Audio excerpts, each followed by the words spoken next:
Assalamualaikum warahmatullahi wabarakatuh. Perkenalkan, nama saya Mauza Diwiragina Paramita dengan NIM 20 dari Prodi PGMI 2. Di sini, pada video kali ini saya akan memenuhi salah satu tugas ujian akhir semester atau UAS dari mata kuliah Metodologi Penelitian dari dosen pembimbing Ibunda Dr. Yulia Trisamiha MPD. Baiklah, langsung saja izinkan saya untuk mempresentasikan hasil penelitian saya yang berjudul Pengaruh Bakat Non-Akademik Siswa Terhadap Hasil Pencapaian Akademik di MI Munawaria Palembang. Latar belakang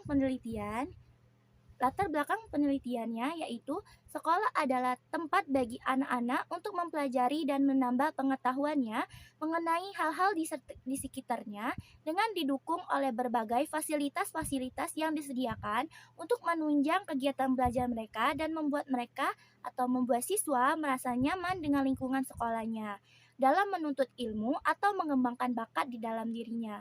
Menurut Undang-Undang Nomor 20 Tahun 2003 tentang Sistem Pendidikan Nasional, mendefinisikan pendidikan sebagai suatu usaha sadar dan terencana untuk mewujudkan suasana belajar dan proses pembelajaran agar peserta didik secara aktif mengembangkan potensi dirinya untuk memiliki kekuatan spiritual keagamaan, pengendalian diri, kepribadian, kecerdasan, akhlak mulia, serta keterampilan yang diperlukan dirinya, masyarakat, bangsa, dan negara. Dalam sekolah, siswa-siswa diberikan kebebasan untuk berprestasi di bidang akademik maupun di bidang non-akademik, seperti mengikuti ekstrakurikuler yang siswa minati yang ada di sekolah tersebut.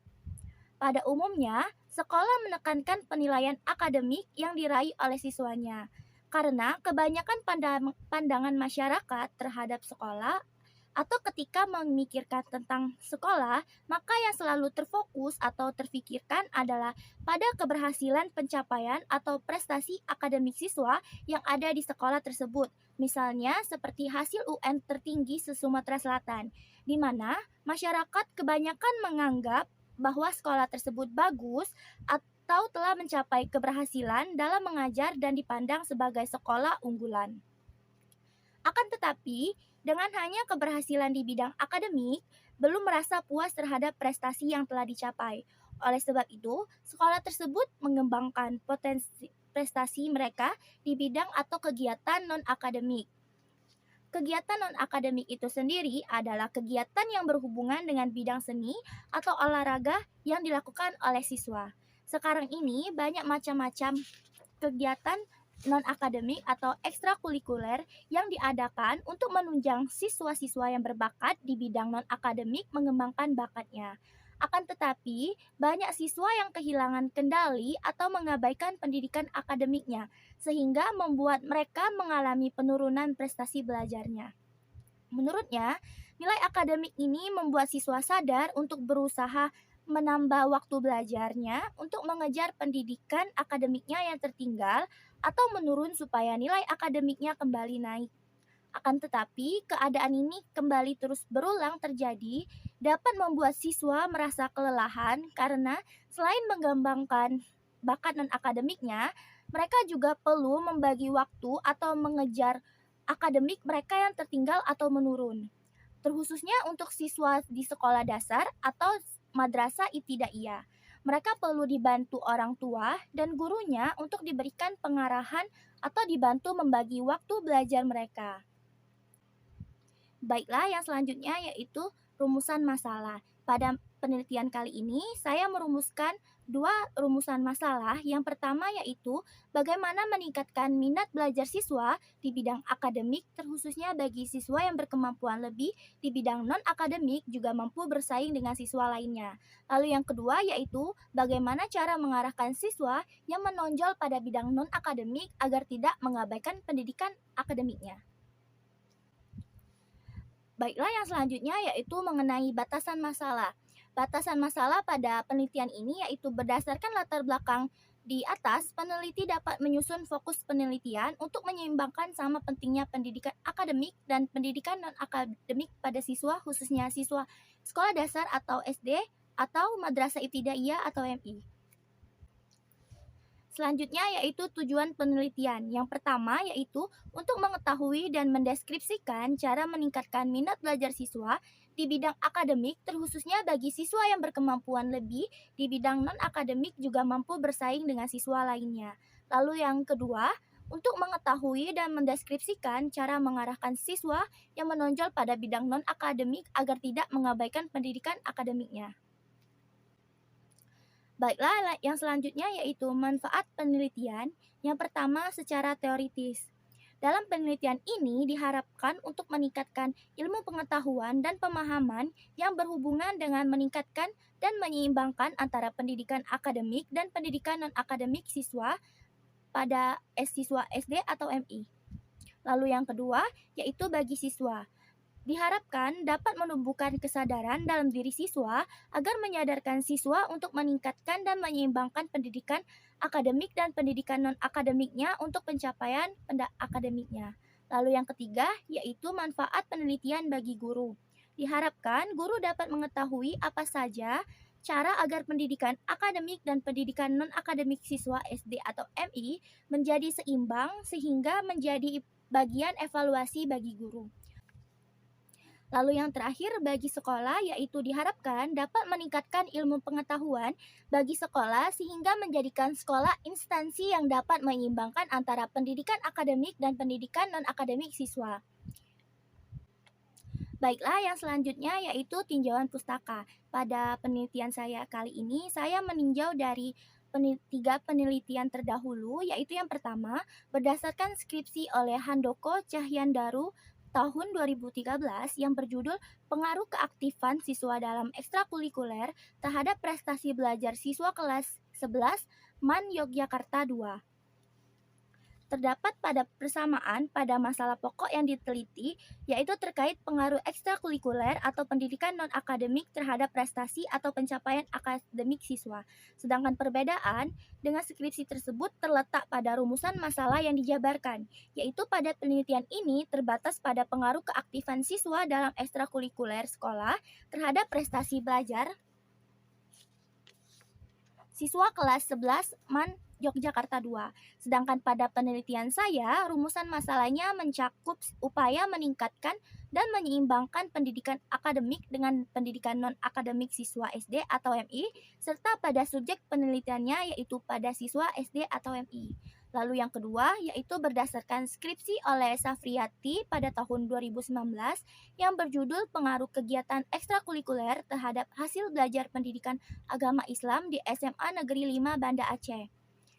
Terdapat pada masalah pokok yang diteliti yaitu terkait pengaruh kegiatan ekstrakurikuler atau pendidikan non-akademik pada siswa. Sedangkan perbedaan dengan skripsi tersebut yaitu terletak pada subjeknya, yaitu di mana skripsi tersebut meneliti siswa SMA Negeri 5 Banda Aceh, sedangkan pada penelitian saya subjeknya yaitu siswa SD atau MI. Selain itu juga terletak pada rumusan masalahnya yaitu pada penelitian ini terbatas pada pengaruh kegiatan ekstrakurikuler terhadap prestasi belajar pada pendidikan agama Islam di SMA negeri, sedangkan pada penelitian saya rumusan masalahnya mencakup pengaruh dan upaya meningkatkan dan menyeimbangkan antara pendidikan akademik dengan bakat pendidikan non-akademik siswa SD atau MI. Lalu yang ketiga yaitu berdasarkan skripsi oleh Eri Praditya pada tahun 2020 yang berjudul Peran Lingkungan Sekolah terhadap Pencapaian Prestasi Akademik dan Non-Akademik Siswa. Pada skripsi ini terdapat persamaan pada masalah pokok yang diteliti, yaitu terkait pencapaian prestasi akademik dan non-akademik siswa. Sedangkan perbedaan dengan skripsi tersebut yaitu terletak pada subjeknya, yaitu di mana skripsi tersebut meneliti siswa SMA Kolese Loyola Semarang, sedangkan pada penelitian saya subjeknya yaitu pada siswa SD atau MI. Selain itu, perbedaannya juga terletak pada rumusan masalahnya. Pada penelitian ini terbatas pada peran lingkungan sekolah terhadap pencapaian prestasi akademik dan non-akademik siswa, sedangkan pada penelitian saya rumusan masalahnya mencakup pengaruh dan upaya meningkatkan serta menyeimbangkan pendidikan akademik dengan bakat atau pendidikan non-akademik siswa. Yang selanjutnya yaitu kerangka teori penelitian. Pada penelitian saya ini, kerangka teorinya terbagi menjadi dua, yaitu yang pertama membahas teori dan konsep, lalu yang kedua mengenai pendidikan non-akademik atau ekstrakurikuler. Pada pembahasan teori dan konsep, yaitu mencakup pembahasan yang pertama, yaitu membahas mengenai pengertian bakat, lalu yang kedua, faktor-faktor yang mempengaruhi bakat dapat terwujud, lalu yang ketiga, membahas mengenai hakikat keterbakatan seseorang, lalu yang keempat, bakat-bakat khusus, dan yang kelima, membahas mengenai hubungan antara bakat dan prestasi. Lalu, yang pembahasan kedua yaitu pendidikan non-akademik atau ekstrakurikuler membahas tiga, yaitu yang pertama mengenai pengertian ekstrakurikuler, lalu yang kedua fungsi dan tujuan kegiatan ekstrakurikuler, lalu yang terakhir atau yang ketiga membahas mengenai manfaat kegiatan ekstrakurikuler. Baiklah, yang selanjutnya yaitu metodologi penelitian. Pada proposal saya ini atau pada penelitian saya ini yaitu dengan menggunakan metode penelitian, peneliti menggunakan pendekatan kualitatif, di mana pendekatan kualitatif ini suatu proses penelitian dan pemahaman yang berdasarkan pada metodologi yang menyelidiki suatu fenomena sosial dan masalah manusia. Lalu tempat penelitiannya, di sini tempat penelitian yang diteliti oleh peneliti yaitu di MI Munawariyah Palembang. Selanjutnya yaitu jenis dan sumber data.